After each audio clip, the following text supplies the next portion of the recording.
अकोल्यात पुन्हा कूलरचा शॉक लागून एकाचा मृत्यू झाल्याची घटना समोर आली। अकोला जिल्ह्यातील मळसूर गावात ही दुःखद घटना घडली आहे। कूलर चालू करत असताना कूलरचा स्पर्श झाल्याने युवकाला जोरदार विजेचा शॉक लागला, त्यातच त्याचा मृत्यू झाला। नितीन गजानन वानखडे असं मृताचे नाव आहे।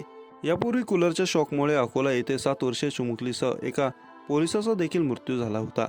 आता पुन्हा एका 38 वर्षीय नितीन गजानन वानखडे याचा मृत्यू झाला आहे। नितीन हे कामावरून घरी परतले। घरातील कूलर बंद पडले म्हणून त्यांनी कूलर चालू करायचा प्रयत्न केला। कूलरला स्पर्श करताच त्यांना विजेचा धक्का बसला, त्यानंतर त्यांच्या अंगावर कूलर पडला।